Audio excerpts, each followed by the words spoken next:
right now, San sitting in the booth. He is one of 2 final players for his team going up against FXOpen, and things are really relying heavily on him now. Yes, indeed, they are in dire straits. 3-0 the score so far in favor of FXO. And San is their player of choice, another Protoss player to feed Gumiho. It's the best matchup for the general player. It's not going to be easy for San, not at all. But if he loses here, then suddenly NS Hosa will actually face an all-kill. They might face an all-kill here if San is not able to turn things around now. Yeah, he's going to be very important. Like I said, only 2 players left, and he's one of them. The map choice is Whirlwind, a big map. This Protoss upgrade-heavy style that we have been seeing for over a year now, really, is actually going to be something that Gumiho, a lot of Terrans do struggle with, but Gumiho has been known for his fast upgrade play as well in all matchups. We'll see what he can pull off here. This is going to be a tough fight.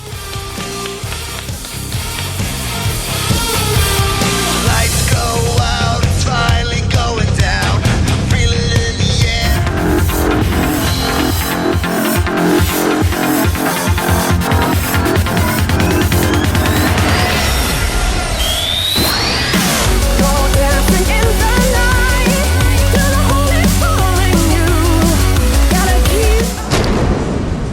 Top left of the map starts our Protoss player. Starting for NS Hosa was today, most of the time, not really a lucky charm. Now we have the next Protoss. After Passada, it is NS Hosa, San! Protoss number 2 for the team, up against a very strong Terran player.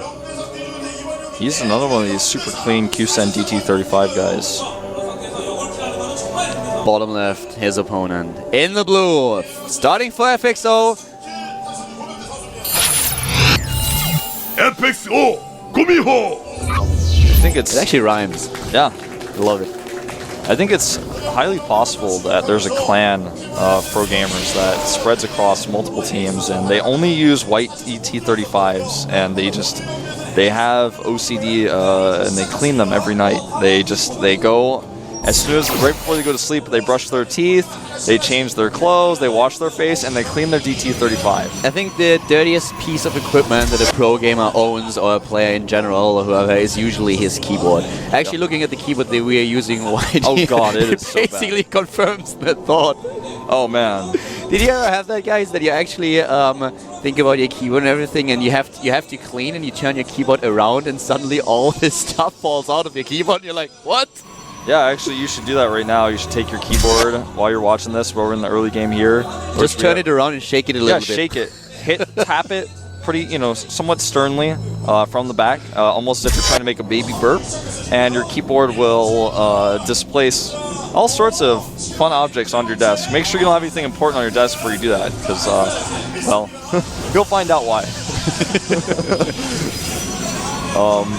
Gumiho is just going to do a little bit of Makarax here. This is actually not going to be anything too severe.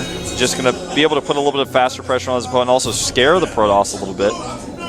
Which is not really going to work. Yeah, he's not really going to be that scared.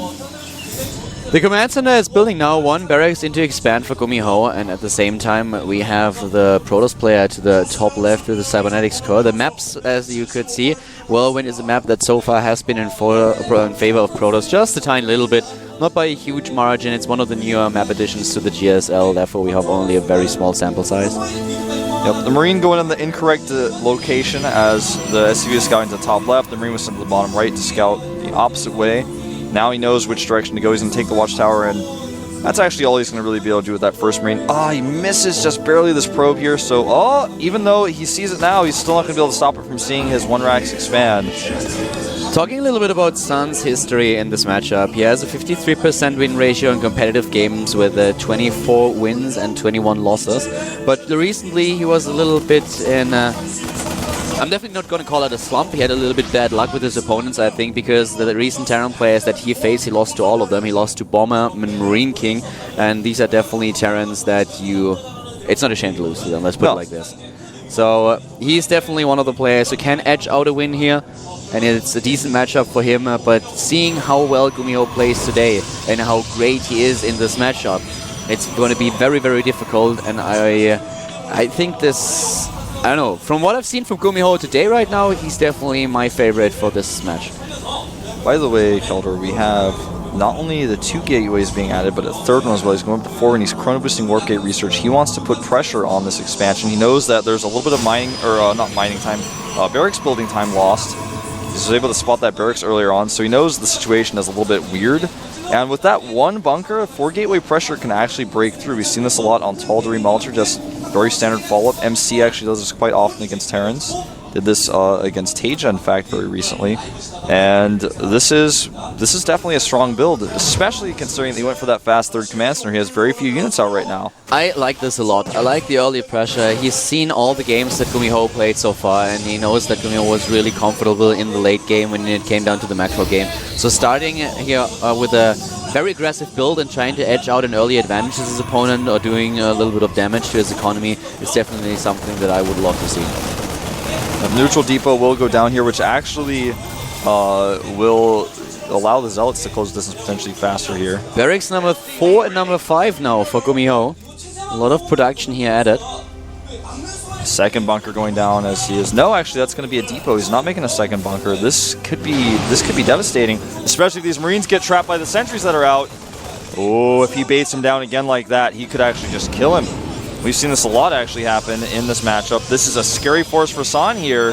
And he waits for the next round, but no, he doesn't. There's the Guardian Shield. He moves in immediately. Here come the force fields. The SCV not able to repair the bunker. He's actually attacking a depot here. A little bit of missed, but he is exactly going for the bunker after he realizes it. And now suddenly those Marines are trapped. Beautiful force fields. And he takes down the defenses of Gumiho, streams into the base, and San might able to pull it off here. A lot of pressure by the NS Horsa Protoss. Yep, this is probably game ending. Force field traps the Marauder. He cannot retreat now. The Marines can't really fire with a good force field trapping them. The Stalkers will outrange them. And San is going to bring it back for his team with a deadly timing attack here. Gumiho cutting too many corners. GG. Well done here. Really, really well done. Gumiho a little bit too greedy and he gets punished. San was really cautious. He didn't want to face the macro game against his opponent. Early aggression, and with the 4 gates that he has, he takes him down. Gumiho did not scout it, had no idea. 1 bunker did not defend his base. It was simply not enough. Nope, not enough at all. San leads the charge for his team, taking their first victory here today. But this is just the beginning. He's going to have to get 2 more wins to even up what Gumiho has already done. The next map of choice is going to be Antigua. This actually is not really necessarily an indicator of what we're going to see, because it could just be that they want to use this map because they want to use a Zerg later, and they want to make sure that Jakji can't pull this map out when he comes. Yeah. That's definitely what they want to do. Yeah, I think you don't want to give Jakji the opportunity to choose a map like Antigua when he's up against a Zerg player, so definitely a very strategic choice here by FXO. And while at the same time, even though NS Horsa has only 1 point on the scoreboard, this actually helps them quite a lot now. This gives them hope. And if San gets another win, then suddenly they are back to business. So this was really, really important. He pulled it off, and from here on, they have a chance to get back into this match and to start their comeback.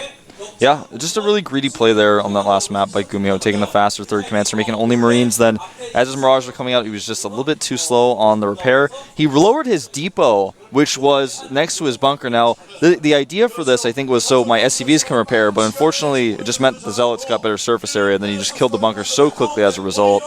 I mean, even if he perfectly microed his SCVs to repair there, he was probably going to die no matter what, just based on sheer numbers. If you only have 1 bunker in order to defend against this, it won't happen. Even with 2 bunkers, it's a little bit of a stretch, and then you have to have the repair. But he had no idea what was coming. He only saw the 1 Stalker, and that is basically just the normal unit that the Pros has out to poke a little bit and have a look what exactly you are going to do.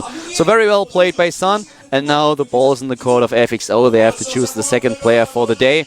And let's find out who's it going to be. Lucky sitting to the top right, but it is the best. Was that the best? Yeah, it is. The best getting up, coming from the bottom right, changing things up.